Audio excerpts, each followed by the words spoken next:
বৌদ্ধ থেকে 10 জন দেন, মুসলমান থেকে 10 জন দেন, খ্রিস্টান থেকে 10 জন দেন, কাদিয়ানি থেকে 10 জন দেন। আপনাদের ধর্মগুরুরা একত্রে বসবে, বসে একটা আলোচনা করবে। কি আলোচনা করবে? কোনটা সঠিক ধর্ম। এত ধর্ম থাকতে পারবে না, সবাই একটা সিদ্ধান্ত দিবে এবং সবাই ওই ধর্ম পালন করে জগতে একটা ধর্ম হয়ে যাবে। এই সিদ্ধান্ত যদি আমরা ধর্মগুরুদের দেই, ওনারা কি সিদ্ধান্ত নিয়ে আসতে পারবে? আসতে পারবে? আমাকে মোল্লারা ফাল দিয়ে খাড়াই যাবে, কেউ মানুষ চাই না মানুষ, আমার ওটাই ঠিক। হিন্দুর ব্রাহ্মণ ঠাকুররা কি করবে? আরে তোমরা মানো বা না মানো, আমার ওটাই ঠিক। তাহলে কি তারা সিদ্ধান্ত দিয়ে আসতে পারবে? আপোষে আসতে পারবে? তাইলে জগতে মানুষ এক হবে কিভাবে? এক ধর্মে আসবে কিভাবে? বন্ধু হবে কিভাবে? বন্ধু হইতে পারবে? এমনি মুখে বলে, যারা রাজনীতিবিদ আছে এরা বলে, যারা একটু উচ্চ শিক্ষিত আছে তারা বলে, আরে ধর্ম নিয়ে কোনো ভেদাভেদ নাই, সবাই মানুষ, সবাই এক, ধর্ম সবসময় একই। এটি কয় না? এটাতে কয় আমি ওই ধরনের ধর্মগুরুদের বলবো যে তুমি ব্রাহ্মণ ঠাকুরের মুসলমান হুজুর হইছ, যাও ব্রাহ্মণ ঠাকুর একটা মাইয়া বিয়ে করি আনো, আনবো? ব্রাহ্মণ ঠাকুর তার কাছে দিব? দিব না। তুমি দুপুরের সময় মন্দিরে যাইবা হুজুর, আবার ব্রাহ্মণ ঠাকুর দুপুরের সময় মসজিদে আইব, আইব কেউ? আইব না। তাহলে তোমরা মুখে যা বলতেছো, তোমাদের এই কথা তো ঠিক না। আসলে প্রকৃত যে বন্ধুত্ব, এটা হবে নাকি? এক ধর্ম আর এক ধর্মের মধ্যে হবে নাকি? হবে না। কারণ বাধাটা কে দিল? বাধা দিল ধর্ম। আমার ধর্ম ওনার কৃষ্টিকালতা সমর্থন করে না, ওনার ধর্ম আমার কৃষ্টিকালতা সমর্থন করে না। এই জন্য আমরা যেমন ভাগ হয়ে গেলাম। ভাগ এমন হওয়াই হয়েছি, বন্ধু তো কোনোদিন হইতেই পারবো না। তাহলে শত্রুর রাস্তা খোলা কি খোলা না? খোলা। শত্রুর রাস্তা খোলা না? খোলা। খোলা। কোন লোকের এই ঘটনা? মানব জাতির চির শত্রু ইবলিশ বাঁচা আছে না মারা গেছে? বাঁচা আছে। বাঁচা আছে না? আছে। দুর্বল না সবল? সবল। সবল না? ওনার জ্ঞান যুগ উপযোগী স্ট্যান্ডার্ড। যুগের মানুষকে বেঈমান বানানোর জন্য যা জ্ঞান দরকার তা ওনার অটো রিসার্চ হয়। বুঝতে পারছেন? অবশ্যই। এইটা ওনার অভাব নাই যে এইটার দিকে উনি খুব দুর্বল আছে, যুগের মানুষকে উনি বেঈমান বানাইতে পারবে। আল্লাহ পাক যখন আদমরে সিজদা করার জন্য ইবলিশকে বলল, তখন ইবলিশ কিসের অহংকার দেখাইছে? তার সৃষ্টির আর এলেমের অহংকার দেখাইছে। এলেমের অহংকার, এই দুটো দেখাইছে না? আল্লাহ বলল তুমি আদমকে সিজদা করো, সিজদা করে না। তখন আল্লাহ পাক আদমকে জিজ্ঞেস করলেন, ইবলিশকে জিজ্ঞেস করলেন, ইয়া ইবলিসু, হে ইবলিশ, মা মানাকা আন তাসজুদা খালাকতু বিয়াদাইয়া। হে ইবলিশ, যাহা আমি 2 হাতে বানাইলাম তাহা তোমাকে সিজদা করতে বারণ করলো কিসে? তুমি কি নিজেরে কিছু মনে করো? এই তখন সে উত্তর দিল, আনা খায়রুম মিনহু, আমি তার থেকে উত্তম। তার এই উত্তরে আল্লাহ খুশি হয়েছে না বেজার হয়েছে? বেজার হয়েছে। বেজার হয়েছে? বেজার। কারণ বানাইলো কিডা? আল্লাহ। হুকুমটা দিছে কিডা? আল্লাহ। তাহলে আল্লাহ কি বোঝে না কে উত্তম আর কে অধম? যখন আল্লাহর এই কথা বলা হবে আমি তার থেকে উত্তম, তাহলে বোঝা যায় না আল্লাহ কাণ্ড জ্ঞানহীন। এইরকম যে কবে এই উত্তরে আল্লাহ খুশি হবে নাকি? বেজার হবে। এই উত্তরে আল্লাহ বেজার হবে। ইবলিশ যে উত্তর দিয়ে ইবলিশ হইছে, এইরকম উত্তর, এইরকম কাণ্ড জ্ঞানহীন বিষয় মানুষকেও তার এই জ্ঞান সে বিতরণ করবে, দান করবে। তখন মানুষ এরকম কাজই করবে, এরকম ঘটনাই ঘটবে। আমরা যদিও এখন বুঝি আমাদের শেষ নবী হযরত মুহাম্মদ সাল্লাল্লাহু আলাইহি সাল্লাম বিশ্ব নবী, সর্বশ্রেষ্ঠ নবী, ওনার উপরে আর এইরকম কোন মর্যাদা সম্পন্ন নবী নাই। এটা আমরা যে বুঝি, আমরা নবীজির দেখছি নি একবার? না। নবীজি চেহারা দেখছি নাকি? উনি কেমন কি কি কথা কয়ে গেছে তা কিছু আমরা দেখছি নাকি? উনি কি কি হাদিস কিভাবে ব্যাখ্যা করে গেছে এগুলি আমরা শুনছি নাকি? শুনি নাই। নবী কিভাবে নামাজ পড়ছে আমরা একবারও দেখছি নাকি? আমরা দেখিনি।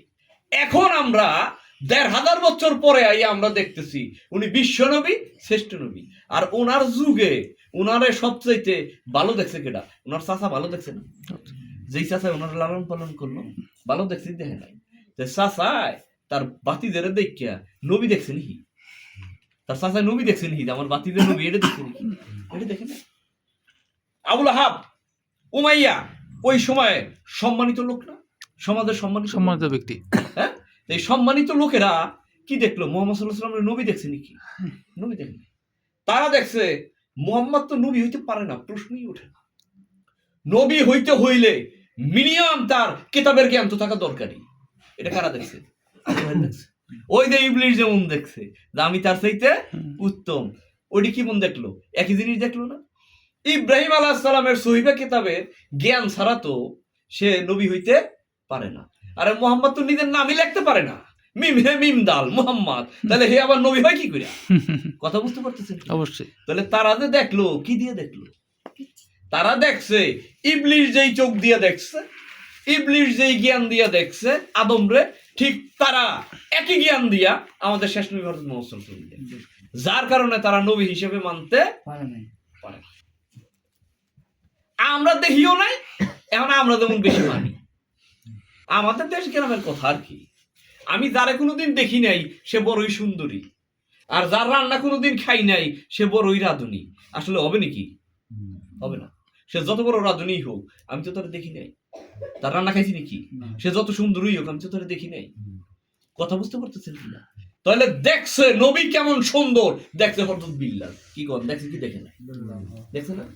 নবী কেমন আল্লাহর রাসূল, কেমন শ্রেষ্ঠ নবী, এটা দেখছে হযরত আবু বকর সিদ্দিক। দেখছে কি দেখে? দেখছে না? তাহলে ওনাদের দেখার ভিতরে একই জায়গায় থাকে, একই আলো বাতাসে মানুষ, কিন্তু দুই শ্রেণীর লোকের দেখা দুই রকম। এরকম দুই রকম হইলো কেন? কারণ হইলো যারা এলেমের অহংকার দিয়ে দেখে নাই, যারা বিদ্যা বুদ্ধি অভিজ্ঞতার আলোকে দেখে নাই, যারা শুধু সাধারণ জ্ঞান দিয়ে চিন্তা করে দেখছে যে না, সে যে কথাগুলো বলছে এই কথাগুলো তো সঠিক, এই কথাগুলো আমাদের ধর্মের বিপরীত কথা না। কি দেখছে? নবী দিয়ে এসে বলছে, দেখো আমি তোমাদের কাছে কোন নতুন কোন ধর্ম নিয়ে আসি। আমি সেই বাবা ইব্রাহিম, অর্থাৎ আমাদের আবাই ধর্ম পিতা ইব্রাহিমের কথাই আমি তোমাদেরকে বলতেছি। ইব্রাহিম আলাইহিস সালাম নবুয়ত পাইয়া মূর্তি ভাঙছে না পূজা করছে? ভাঙছে। মূর্তি ভাঙছে। তো তোমরা কাবা ঘরে 360টা ঢুকাইয়া মূর্তি কয় আমরা ইব্রাহিমের ধর্ম পালন করি। এটা কি ইব্রাহিমের ধর্ম হয় না নমরুদের ধর্ম? নমরুদের ধর্ম। তাইলে এই যে হযরত আবু বকর সিদ্দিক, হযরত ওমর, হযরত বিল্লাল, এরা যে নবীরে মানলো, তারা কি নবীর কথা শুনে বুঝছে না যে কথা বলছে মুহাম্মদ, এই কথা তো উত্তম কথা, এ তো যুক্তিসঙ্গত কথা। মূর্তি পূজা করলে তো বাপ ইব্রাহিমের ধর্ম হয় না। তাহলে তারা বুঝছে কি দিয়ে? তাদের যে সাধারণ জ্ঞান, সাধারণ চিন্তা করে তারা বুঝছে। আর যারা বেশি শিক্ষিত তারা আবার দেখছে তারা রেডি দেখে নেই, এরা দেখছে আমাদের বাপ দাদার ধর্মের সমালোচনা করে। আমরা মোহাম্মদের কথা বোঝা যায় আমাদের ইমান ঠিক না, তাইলে ও পড়ালেখা করছে নাকি, ওইগুলি কয় কি করি কাজেই ওরে থামো। কথা বুঝতে পারতেছে? ইবলিশ শুধু যে মুহাম্মদ সাল্লাল্লাহু আলাইহি ওয়াসাল্লামের যুগে এই ঘটনা ঘটাইছে তা না, পূর্বেও সব নবী রাসূলের সময় সে একই ঘটনা ঘটাইছে না ভিন্ন ঘটনা ঘটাইছে? একই ঘটনাই ঘটাইছে, সেম ঘটনা ঘটাইছে। যখন আল্লাহ পাক যে যুগে যে বান্দা পাঠাইছে, ওই বান্দার খুঁত ত্রুটি বিশ্রাইছে যারা ইবলিশের অনুসারী তারা। আর যারা আল্লাহরে পাওয়ার জন্য পাগল পারা ছিল, তারা প্রত্যেক যুগে যখন নবী রাসূল এসে ডাক দিয়েছে, তখন তারা সরল কথা, সরল স্বীকারোক্তি তারা দান করছে কি করে নেই? আর আল্লাহ পাকও সরল ব্যক্তিদের পছন্দ করে, এই জন্য এই পথের নাম হচ্ছে ইহদিনাস সিরাতাল মুস্তাকিম, একেবারেই সরল পথ। সরল পথ কি গরল ব্যক্তির জন্য নাকি, ব্যাককেলের জন্য নাকি, আহম্মকের জন্য নাকি? সরল ব্যক্তির জন্য হলো সরল পথ। এখন আমরা আবার মনে করতেছি, বর্তমানে আমরা যারা আছি তারা মনে করতেছি নবীজি মারা গেছে, ইবলিশ মোটামুটি ব্যাক্য লইয়ে পড়ে গেছে, অচল হয়ে গেছে। এখন আমরা যারা ধর্মগুরু আছি, পিসাবার আলেম ওলামা, আমাকে ধারের কাছে তো ইবলিশ ঘেঁষতেই পারবো না। কি কর বাপখানা এরকম না? এইরকম বাপখানা লইয়া আমাদের ধর্মের কোনো সমস্যায় পড়ছি কিনা, এইরকম ধর্ম নিয়ে আমাদের মাঝে কোনো আলোচনা আছে নাকি? ধর্মের সমস্যা কিভাবে সমাধান করা যায় এগুলি আমাদের মাঝে আছে নাকি? এগুলি আমাদের মাঝে। কিন্তু আমাদের কোরআনের বহু বিপরীতে চলে গেছি এবং কোরআন থেকে যে বহু দূরে সরে পড়ছি, এই খবর কিন্তু আমাদের কাছে নাই। আমাদের কাছে না থাকলেও যিনি মালিক, ধর্মের মালিক, ওনার কাছে আছে না? ওনার কাছে আছে। অসংখ্য নবী রাসূল আসলেও আমরা ফলো করি, অনুসরণ করি আমাদের শেষ নবী হযরত মুহাম্মদ সাল্লাল্লাহু আলাইহি ওয়াসাল্লামকে নাকি? বহু আসমানি কিতাব থাকলেও আমরা ফলো করবো, অনুসরণ করবো আমাদের শেষ নবীর কাছে নাজিলকৃত কিতাব পাক কালাম আল কোরআন নাকি? তাইলে এই হিসাবে নবীও এক, কোরআনও এক, আমাদের জন্য এক না? আর আল্লাহ তো একই। তাইলে আমাদের মুসলমানদের এক থাকার কথা না দলে দলে ভাগ হয়ে যাওয়ার কথা? এক থাকার কথা। এক থাকার কথা। তাহলে আমরা মুসলমানরা কি এক আছি না ভাগ হইছি? ভাগ হয়েছে। প্রথমে শিয়া মুসলমান, সুন্নি মুসলমান। শূন্য। শিয়ারা সুন্নি গো কয় কাফের, সুন্নিরা শিয়া গো কয় কাফের। এখন আমি যেমন কোন দল? আমি যদি কই শিয়া তা সুন্নিরা আমার কি কয়? কাফের। কাফের। আবার আমি যদি কই সুন্নি তে শিয়ারা কি কয়? কাফের। কাফের। বিপদ লাগছে কি লাগে নাই? জটিল বিপদ না? এখন তোমরা যদি এতই পারো, আগে শিয়া সুন্নি বইয়া দুইটা এক হও, পারবো নাকি? পারবেন। এই পর্যন্ত ১,৫০০ বছর পারলা না, এখন আর পারবো নাকি? সম্ভব না, সম্ভব। সম্ভব না। বাদ দিলাম শিয়া। আমরা যারা সুন্নি আছি তারা এক থাকার কথা না? অবশ্যই। সুন্নিরা এক আছি না সুন্নিরাও ভাগ হইছি? সুন্নিরাও ভাগ হয়েছে। সুন্নিরাও ভাগ হইছি। মাযহাব লা মাযহাব।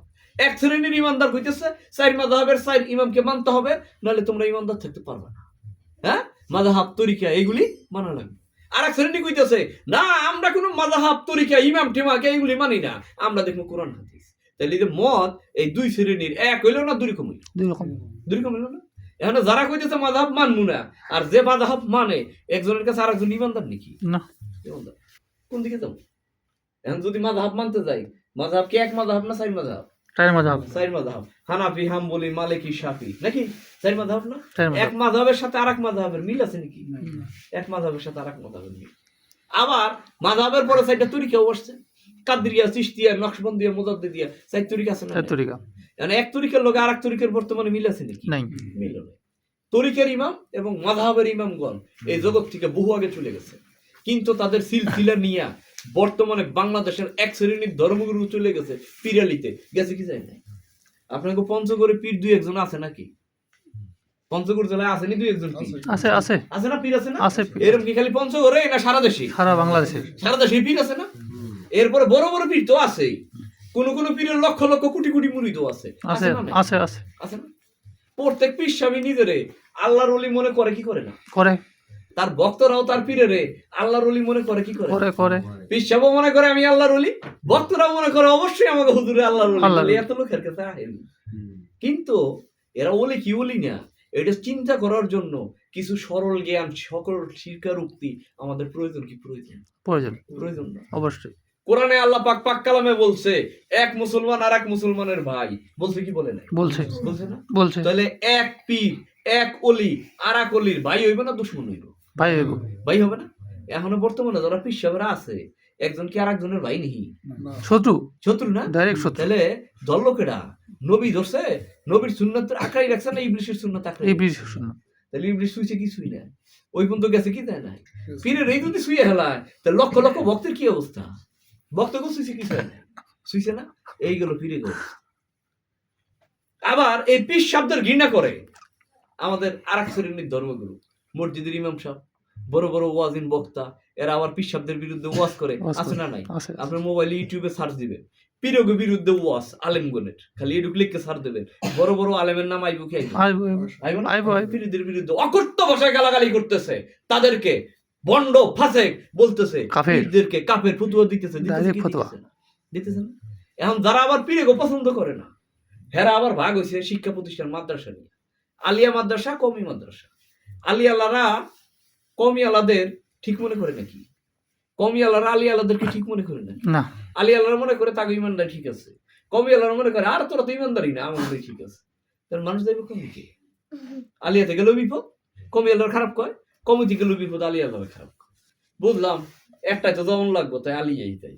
তাহলে আলিয়া মাদ্রাসার যত আলেম ওলামা আছে সবাই দল দল একটা থাকার কথা না? একটা থাকার কথা না? একটা। আচ্ছা, আলিয়া মাদ্রাসা থেকে পুইরা আলেম ওলামারা এক দলে আছে না? হেরাও ভাগ হইছে। এরাও ভাগ হয়েছে। হেরাও ভাগ হইছে। আবার কমির থেকে পুইরা এক দলে থাকার কথা না? এক দলে আছে না? হেরাও ভাগ হইছে। এখানে ভাগ। হেরাও ভাগ হইছে। তো এখন আমরা যাবো কোন দিকে? এরা যে ভাগ হইলো, আমাদের সাধারণ মানুষের অবস্থা কি?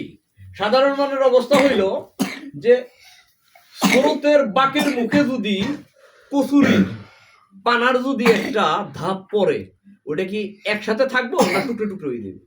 বাঁকের মুখে পড়লে, এটা টুকরা করে স্রোতের বাঁকের মুখে পড়লে টুকরো টুকরো হয়ে যাবে।